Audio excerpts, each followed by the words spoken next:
I'm Jimmy, and I'm your host. Thank you for watching, and thank you for joining us here tonight in Hollywood, California. You can feel it. The Christmas spirit is in the air. And for everyone watching at home, don't worry, we are not interrupting your regular programming tonight. Honestly, Trump already does that enough for all of us. While you were home, every channel suddenly aired a surprise primetime episode of what felt like the worst wing. Yesterday, the president announced an impromptu address to the nation right in the middle of season finales, which is strange because if just a couple of states had gone the other way, he might have been hosting one of those shows himself.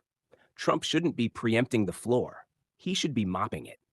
He teased the speech like he always does, writing, "My fellow Americans, I'll be giving an address to the nation tomorrow night." He said, "It's been a great year, and the best is yet to come."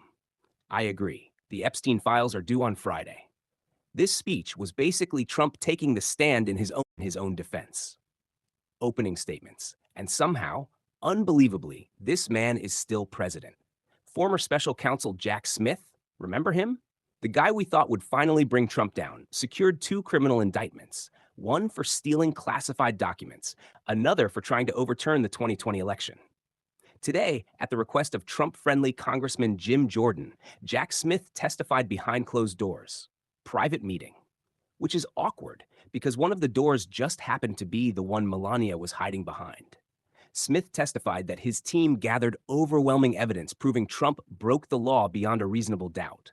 We already knew that. It was on tape, on television, live.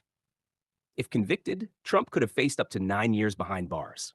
Instead, he's been redecorating the White House. Today, he revealed his latest addition, plaques under portraits of past presidents. And before I show you these, understand this. They are real. We didn't edit them. This is not a joke. The plaque for Joe Biden reads like a Facebook comment section at 3 a.m. Insults, nicknames, conspiracy theories, all cast in metal. Same thing for Obama. Same thing for Bill Clinton. Every entry somehow ends the same way. And then Donald J. Trump won. It's like Wikipedia, but written by a guy who never emotionally recovered from 2016. To be fair, the plaques about himself are very positive. He even managed to squeeze himself into Ronald Reagan's plaque, claiming Reagan was a fan of Trump long before Trump ran for president. Reagan died in 2004, diagnosed with Alzheimer's 10 years before that. A fan of what exactly? Trump's Pizza Hut commercials? This is a man so desperate for validation that he literally had his insults cast in bronze. If your grandfather did this, you'd put him in a home before he destroys the one he's currently living in. Meanwhile, the other big event in Washington today was a Senate hearing about my little run-in with the FCC. You remember, the thing that got us an unwanted vacation.